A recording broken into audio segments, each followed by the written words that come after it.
Good evening, everyone. My name is Heather Belgian with the YSU Office of Alumni and Events. Thank you for staying with us. WebEx was having a few technical difficulties, so we hope we've got the audio, and we're so pleased that you've joined us tonight. I'm here with Claudia Berlinski, Director of the McDonough Museum of Art, who will be speaking on the Emerging Artists Program.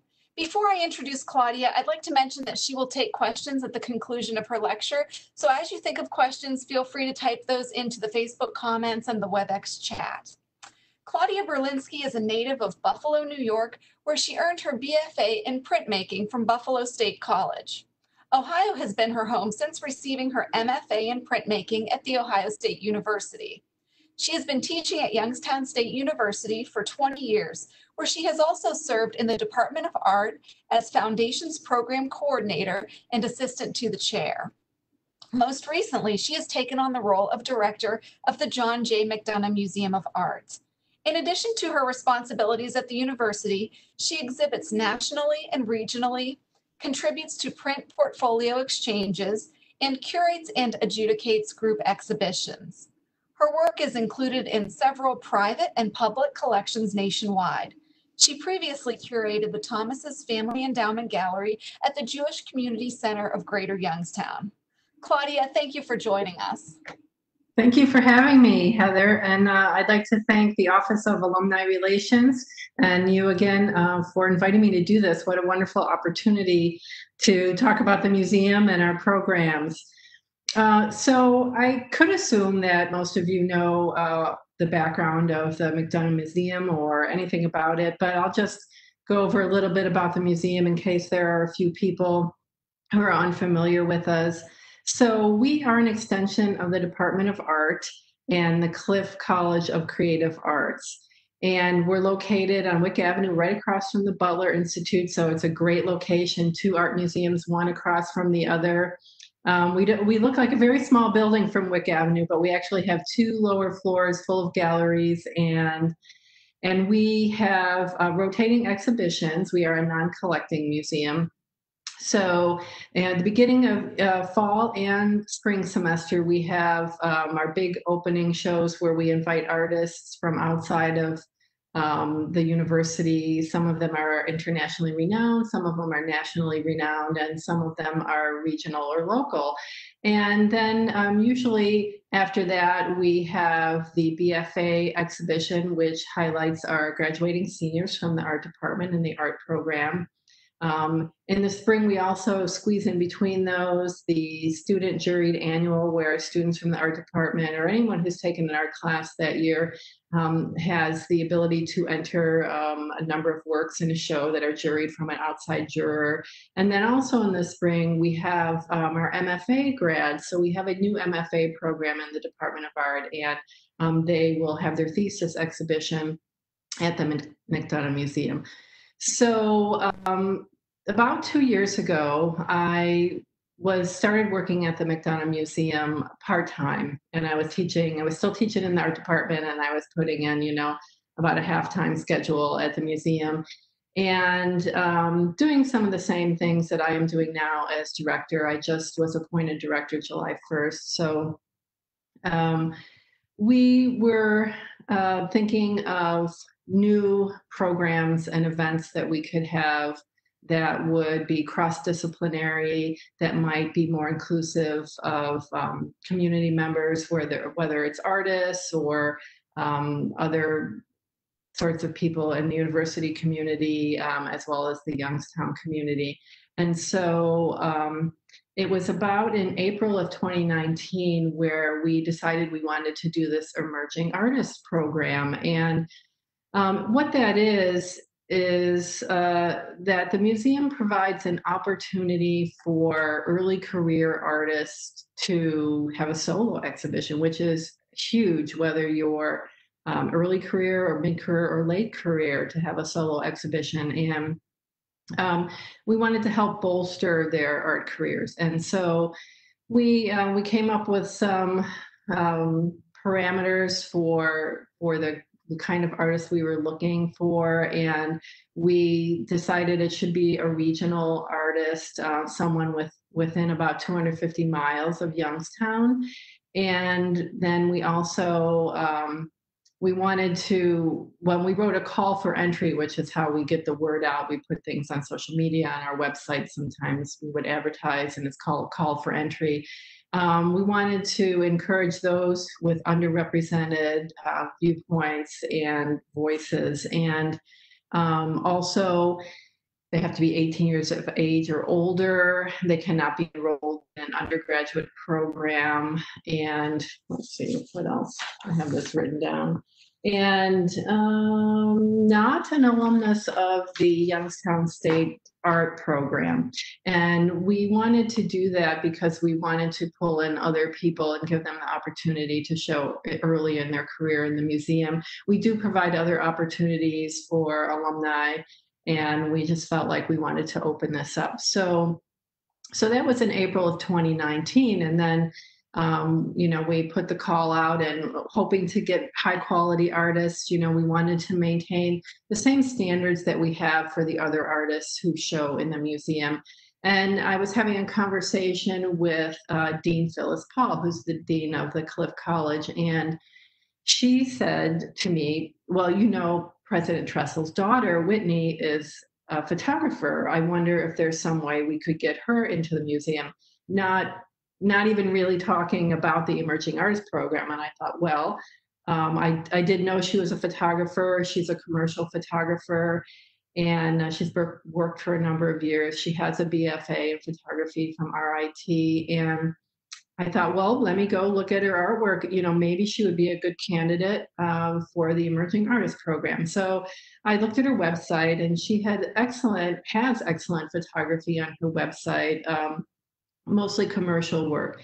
She has worked for travel magazines, for travel programs, where she takes budding photographers all over the world to do photography projects. And she's also worked as a photo editor, where she works on the layout and the design of the photography in magazines for a particular article or story.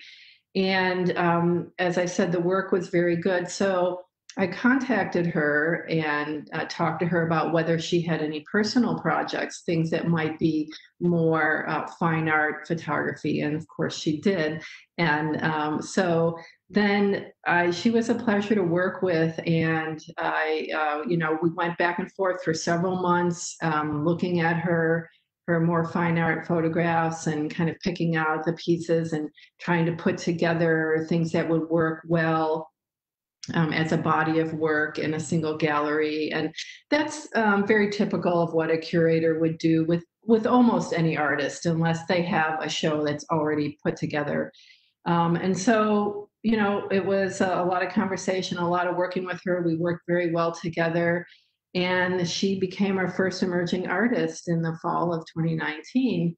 And it was a pretty wonderful show. It was well received, and I am going to try to share a little video with you that that she did, that the marketing office on campus put together through a photographer that they've worked with, who did some videos. So I'm going to try to share this. If you just give me a moment. There we go. I am a travel photographer and photo producer. My background is mostly in publishing, other magazines, websites, social media. I'm also a fine art photographer and always do that artistry on the side. My style is very contemplative. It hopefully makes you pause. It's a bit more timeless than contemporary, and it always involves travel. There's always a thread of exploring cultures, different pockets of the world. A lot of the exhibit is from my time in a camper van, so I traveled the country the past couple years by myself, photographing, everything, but more so taking moments to make more meaningful work than what I've just been doing for my job. And so I think it's important to be an example to other women and young girls too, that you can travel, you can do these non-traditional lifestyles, and it'll all be okay. I love exploring. I love discovering. It makes me feel alive, more so than being dormant, I guess. I love when there is a bit of a quirkiness to an image that it makes you stay longer when you're looking at the image, because we're inundated with so many images per day that something that makes you kind of stop and be still, and how the frame is organized, I guess, keeps me at it. So whether it's a play with color or there's humor or some irony, I guess making the viewer stay longer in the photograph is always intriguing, challenging. This is my first solo show. I've had pieces in group shows, actually, in Brooklyn, New York City, Rochester, New York, but never my own solo show of just my work. I get to have it in my hometown of Youngstown, which makes it even more special. So I think sharing, people around here have known that I've been photographing and have been in the arts, but a space for them to come see a small portion of what I've been up to is really exciting.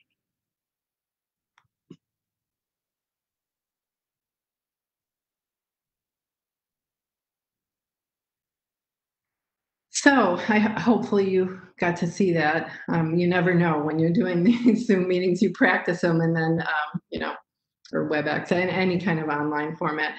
So one of the things that really cinched that exhibition for me was when she told me the story about the camper van, and I thought, oh, there's no way we're going to turn this artist down, because it was amazing to me. What she said to me was that she would go on these photo shoots for travel magazines, and they would take her there, fly her there. She'd be in a place a half a day and they'd shuttle her off somewhere else. And she said that at one point she wanted to go back and spend more time in these places and, sort of see the people, meet the people, and get a more in-depth feeling of the places that she had been for a few hours at a time. And so that's at the point at which she decided to get the camper van, and she did everything herself. She shopped for that van, she picked that out, she took it for repairs, and then she traveled through North America by herself, which you can imagine it could be a very intimidating prospect for a young woman, for anyone really, but particularly for a young woman. And she just took the bull by the horns and went with it. And I don't think it was always easy, but it was probably a very rewarding experience for her. And the photographs that came out of it were really wonderful. And the thing about having this emerging artist program where you feature regional artists, you figure they're within 250 miles, their family, their friends are going to come out and see them. And, because it's a proud moment for them. And you get a lot of people in the museum that have never been there, and you get this wonderful response. And it can be very, motivating and exciting for our students, and for other young artists who come into the museum to see the potential, to see what might be the next step for them. And so, in a lot of ways, having this kind of program is like a community service, to artists of all kinds, and then also a service to our students as well, not only to see well-established artists, but to see artists that they kind of can, feel like, oh, I'm almost there, somebody they can really relate to. And so then as we were waiting for artists to submit materials, then, we're always like one or two steps ahead and having to plan our exhibitions. And so I was already looking for someone to fill that bill in the spring. So that would have been spring of 20, the semester that just passed. And so we had talked about wanting to do this each semester, fall and spring anyways. Summer was always, we weren't sure about doing it in the summer, but fall and spring, and trying to make space for an emerging artist in each of those semesters. And we do have 4 galleries in the museum, so it's entirely possible. So I'll give credit where credit is due. That was Dean Paul's idea to contact Whitney, and then I followed through on it. And then the next artist was discovered in Canvas Cleveland magazine, which is a Cleveland arts magazine put together by the Jewish Community Center of Greater Cleveland. And we run ads in that magazine, and so we get copies of it, and they have a feature that's called Who's Next? And they had 6 or more up and coming artists in there. And Angela, who's the assistant to the director, said, "Hey, why don't you check these artists out? You know, since you're waiting for other artists to submit things, you might find somebody in here." And as a curator, that's really part of my job, you know, to really make sure I'm aware of what's going on nationally, internationally, and regionally. And so, you know, I have a lot of connections in the Cleveland, Akron, Pittsburgh area. So I'm aware of artists there, and I'm constantly looking for artists on Instagram and in magazines and wherever else I'm going to see artists, you know, going to other receptions and galleries. And so I discovered this artist in Who's Next article, and her name was Kimberly Chapman. And I was immediately drawn to her work. It is ceramic sculpture made from porcelain, handmade from porcelain. And it just, the images that I saw in the magazine just really, I don't know, just hit something in me that I just felt like they were so strong and so meaningful. And so anyways, let me give you a little background on her. I do actually want to share a little video from that Who's Next article, because of course it's better. Lectures are always better with visuals. But she had a 30-year career in marketing in the Cleveland area, and she had painted, you know, all her life. And then she decided when it was time to retire from her job, or her career, she wanted to go to art school. So she enrolled at Cleveland Institute of Art. She applied, she was accepted. She studied ceramics there, and she graduated with a BFA. And at the time that I met her, it had been about 3 years that she was out of school. And her work is so strong. Every time she would enter a juried exhibition where there would be someone who would pick out the best pieces for the exhibition, she would get 1 or 2 pieces in. So she had been in a number of juried exhibitions, but never had a solo exhibition. And I'll just say that she is a grandmother. And so it's interesting, again, she has a very interesting story, just as Whitney did, that she has a whole second career at this stage of her life, and she's an emerging artist. And so, you know, you can be an emerging artist at any point in your life. And so let me see if I can share this screen with you.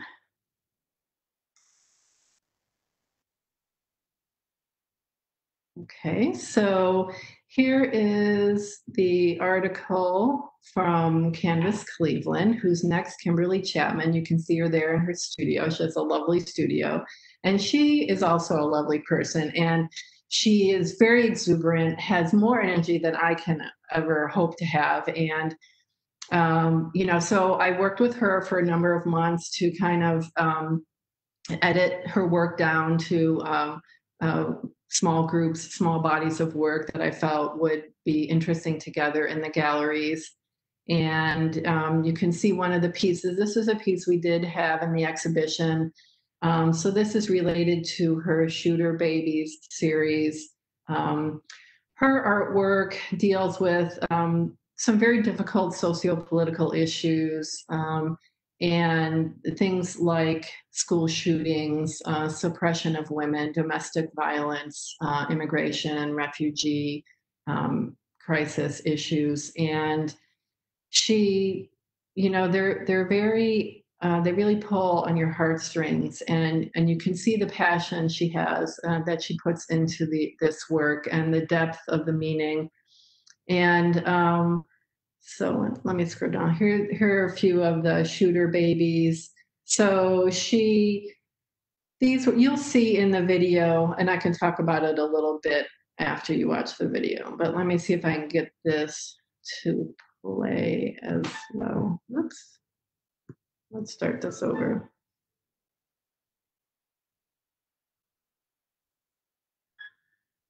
I hope the sound is okay on this. Sometimes it isn't as good coming from the internet.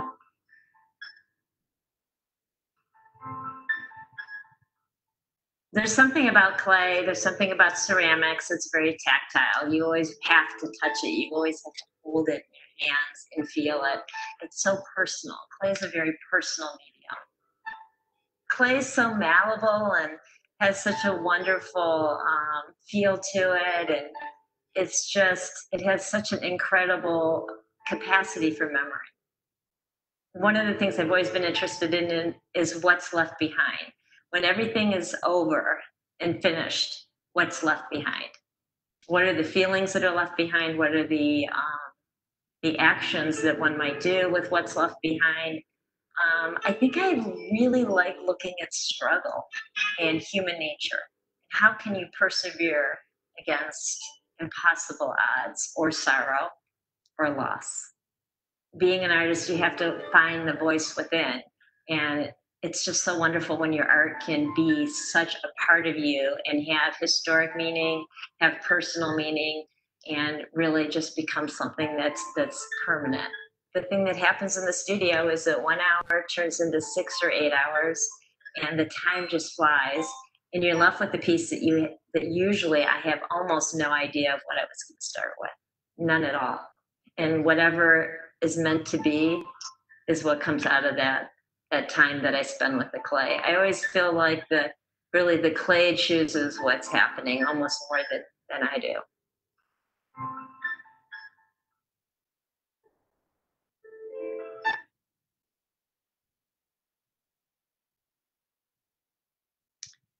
So, yeah, so you saw in her video working on some of the pieces that she actually had in the exhibition.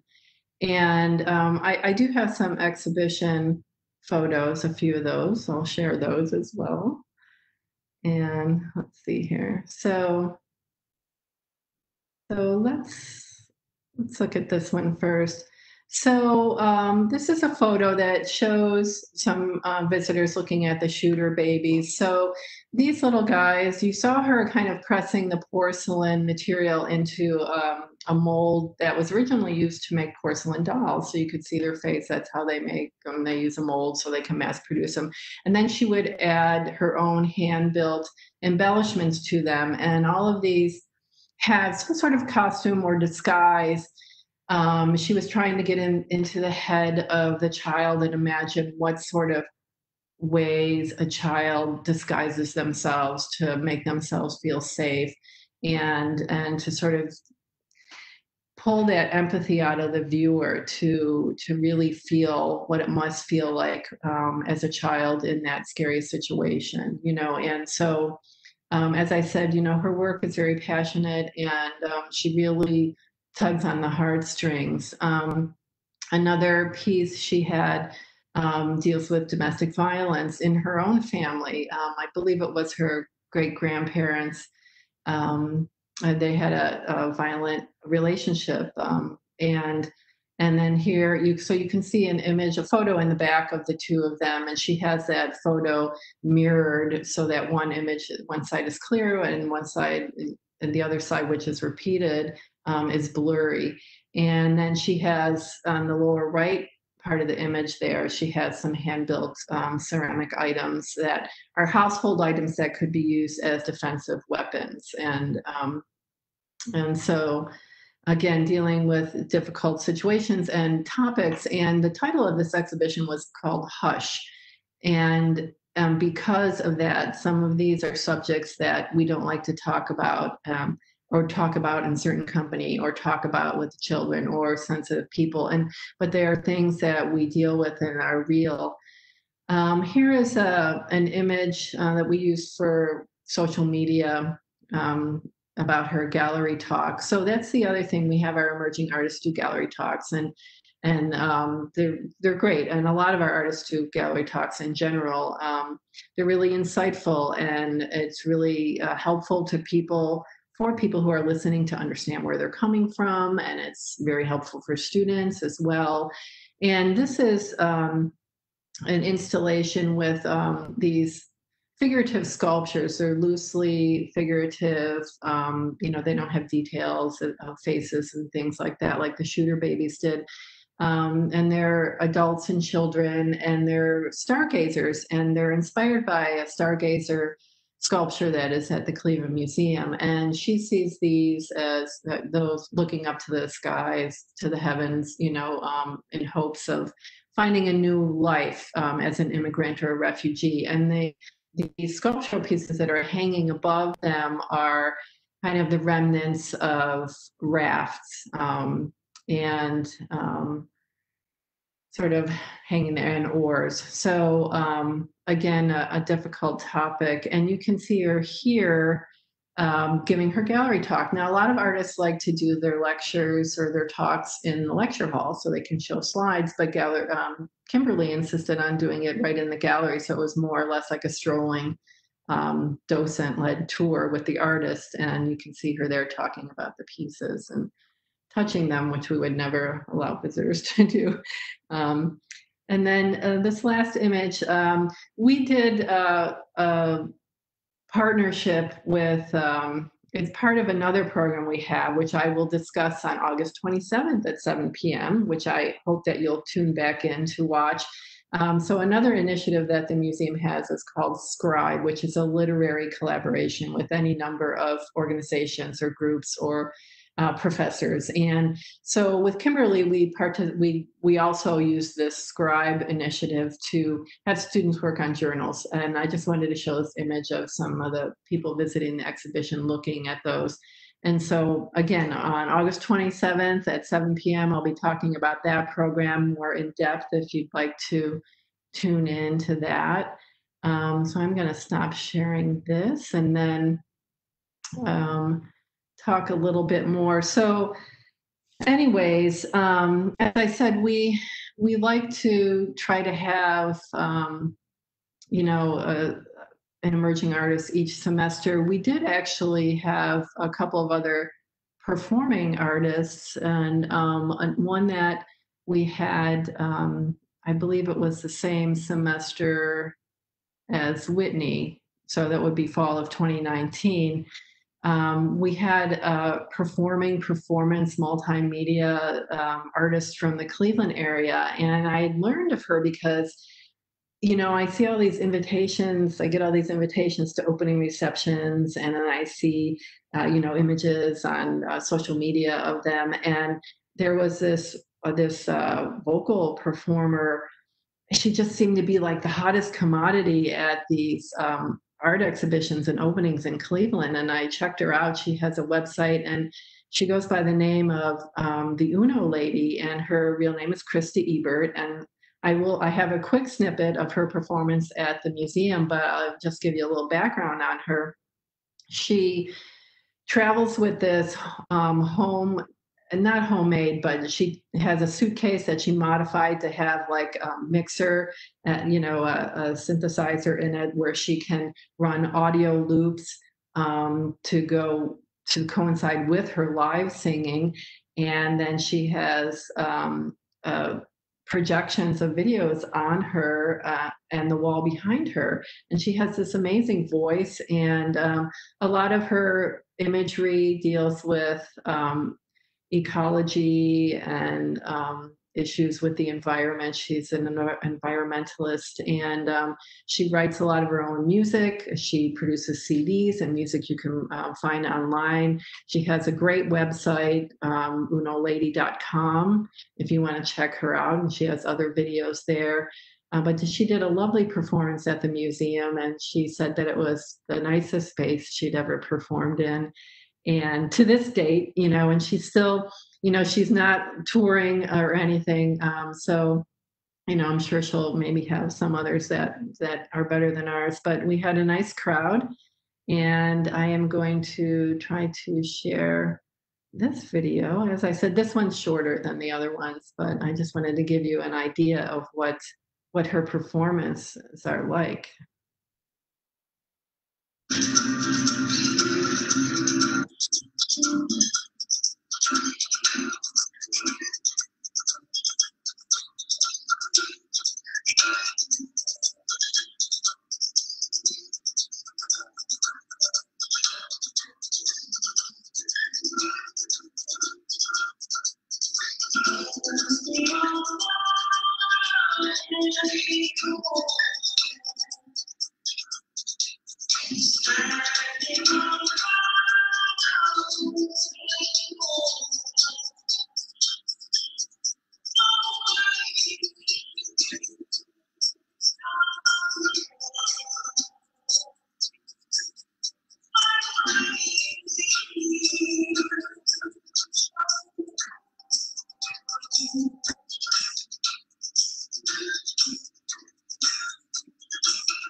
So that was a fun performance, and I hope that we can do more of that. So we're not just looking for visual artists; we are looking for performing artists, performance artists, dancers, any sort of artists, so. Although I said that we were going to try to have emerging artists each semester, this fall semester we are hosting the art department faculty show from YSU Art Department, and so that's a large number of people, and we will likely be filling all 4 spaces. So we did not book an emerging artist for this fall, unfortunately. But fortunately, we will be opening the museum at the end of August for visitors, of course, safely, with distance and only allowing so many at a time. But we will have the faculty show up, and we'll look forward to spring for our next emerging artist. And I do want to just give you a sneak preview of him. He is from the Youngstown. He lives in Youngstown. Let me just say that. He's not from the Youngstown area. He's from Youngstown. So his name is James Sean Crum. He grew up on the east side of Youngstown, but he's lived in San Diego, New Orleans, Columbus, and New York City. He's not had any formal art education. So he's a self-taught painter, and his paintings are amazing. And I can't wait to see what he completes for the exhibition. So I asked him for a little bit of a statement just so you could get an idea of what his work would be like. And he is exploring the very real possibility that as a gay Black male, he exists within several realities. Painting allows him to regroup and reconcile the conflicts that ensue. His art practice is a refuge, a cosmic exhale, and a record of existence. The creative urge frees him from anger, transforming it into effort. And he shared a couple of images with me that I will share with you, and hopefully it will excite you enough to bring you to the museum when he comes in the spring. So this first image is called Chasing the American Dream. This painting is a visual description of maneuvering mainstream America under the disorientation of many layers of otherness. And so, again, you really get a sense of the passion involved with the work that he's doing. And I just think they're really wonderful. This second piece is called Hair. Hair is the result of an interest in the differences between rabbits and hares. I see the distinctions between these 2 animals as a metaphor for early childhood experience, one that is protective and nurturing versus one that is vulnerable and exposed. Having grown up in the inner city, I identified with the hare, eyes wide open and forced to confront at an early age the fragile environment in which I was surrounded. So, seeing these images, seeing what he had to write about them, really, reinforced my decision to invite him. And I just, like I said, I can't wait to see what he has in store for us. So in terms of, finding out about our programming and when these shows will open and who the artists are, you can look for us online in several places. You can go to our website at mcdonoughmuseum.ysu.edu. You can check us out on social media. We're on Instagram, Twitter, and Facebook. And if you by chance happen to know anyone that you might want to recommend to have a look at their work for the possibility of an emerging artist exhibition, or if you are one yourself, or if you have any other questions that you don't get to ask tonight, you can contact me at McDonough Museum of Art at ysu.edu. So, or you can go, I think probably on the website is my other email address as well that goes directly to me and not just to the general museum email. But yeah, you can reach out to me for any of those reasons or for anything else that you want to talk about that has to do with the McDonough. And I think that's all I have to say about the Emerging Artist Program. I feel pretty talked out about that. But if anybody has questions, I would love to answer some. Great. Well, we do have some questions here, Claudia. A couple of months ago during the stay-at-home orders, you gave the community a challenge to find artwork from a few collections and then recreate it using objects found around the home. Do you feel that the McDonough Challenge brought some new interest to the museum, especially with younger school-age children? Well, I think so because I know that the children who worked on it were really excited. I heard from their art teachers about how fun it was and how, the teachers thought it was great because they got to incorporate some art history into their art classes, and there was like a really good hands-on assignment to go with it. And I do think that it brought some attention to the McDonough Museum. The big museum to go see when you're a kid in Youngstown with your school trips is the Butler, And so we do have some school groups that come in, they'll make it a 2-for-1. So they'll go to the Butler and come to us. But I do think that it probably, made a lot more people aware. And even the parents of those children, who had to help them out at home doing these projects, and to see it on all of our social media accounts and share it with everyone and have all their friends and family see it. Yeah, I hope, and I think it did. It seemed like a great way to get the community involved. Yeah, and we had a wonderful and huge response. Yeah. That's wonderful. Well, another question from Facebook from Kimberly Chapman is, what are you most excited about in your new position? I am most excited about really being able to devote all of my time to the museum. I loved teaching, but it was hard. I'll admit it. It was difficult to put one hat on and teach and then go, switch my other and put my museum hat on, go over to the museum a few hours, go back to my to another class and go back and forth and divide my time. And I think I got some good things done in that time, even though it was a lot less hours that I was spending at the museum. And so I feel like with all of this extra time that I have there now, I can really focus my energies in one place and do more great things, That's really exciting. That's Yeah. great. Another question from Facebook. Do the emerging artists need to be young? No, as long as you're 18 years of age or older, it doesn't matter, just adult. Okay. And are the receptions and gallery talks open to the public? Yes, all of our receptions and gallery talks are open to the public. As I said, unfortunately, we won't be having any group gatherings in the museum this semester. So you can look on our social media or our website for any talks we might have. While the faculty show is up, we're going to try to do some Facebook Live or some Instagram Live gallery talks with them, short ones, and then maybe some other virtual programming as well. And the Department of Art has a lecture series that we hold in our lecture hall at the museum. So those won't be held on in the museum either. Those will be online. So we usually list those on our website as well, and you can check the Department of Art for that. So I would say look for all kinds of events that we normally would have in person, online right now, but in the future, all of our stuff is free. The only thing that has not been free is our Mad About the Arts fundraiser event, but everything else, yes. Okay. And another question from Facebook. Will you do more docent-led tours with participating artists, thinking of James's upcoming exhibition?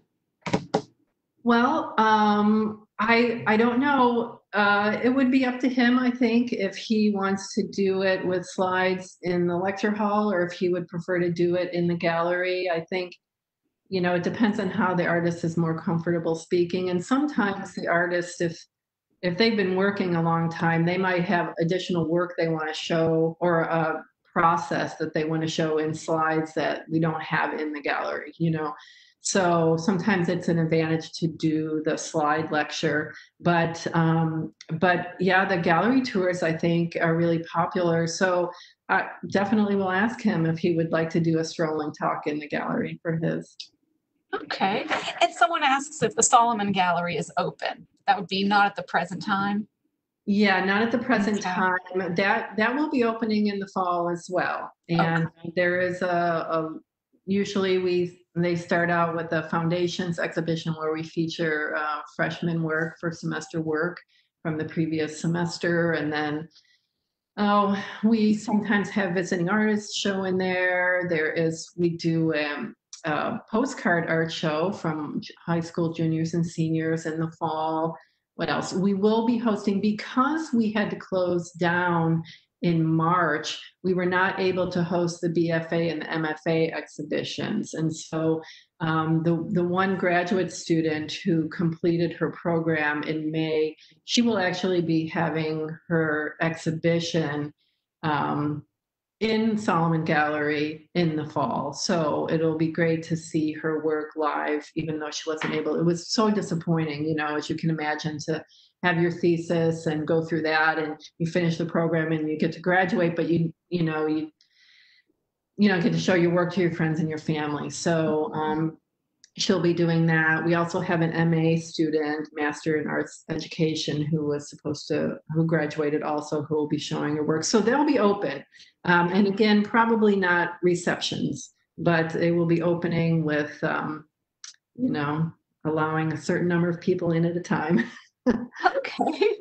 Well, it really seems like there's no limit to the programming that you're doing and that you're going to do in the future. So it'll be really exciting for us to continue to follow along. Yeah. Yeah. Yeah. And is there anything that you wanted to say in closing? Just thank you again for inviting me to do this. It was wonderful. I love talking about the museum, and sometimes when I get going, it's hard to get me to stop. But just please come back. We're going to be doing 2 more lectures about museum programs. The next one will be about Scribe, which is that literary collaboration, as I said, and Christine McCullough will be joining me as a special guest. Yes. And then in September, it will be Muse, right? It's Right. September 10th, I believe. And that is a collaboration between the McDonough Museum and the Dana School of Music. So Kivi Kahn-Lipman, who's a professor in the Dana School of Music, he'll be joining me for that one, and we'll be talking about the Muse program. So yeah, lots of stuff we can tell people about. Well, we're really glad that you're going to be coming back, and we really thank you for joining us today, Claudia. It's been very informative. So thank you. Thank you to everybody for watching. You can learn more about the McDonough Museum of Art by following them on Facebook, and also visit their website, www.ysu.edu/McDonough-museum. And just to mention, the next Alumni Lecture Series program will be Thursday, July 30th at 7 p.m. Jessica Williams, a 2015 and 2019 graduate with a bachelor's and master's degree in social work, will join us to talk about resiliency and child welfare. And Phyllis Johnson from the social work department will also be present. So we hope you'll join us for that. And thank you all so much for attending, and good night.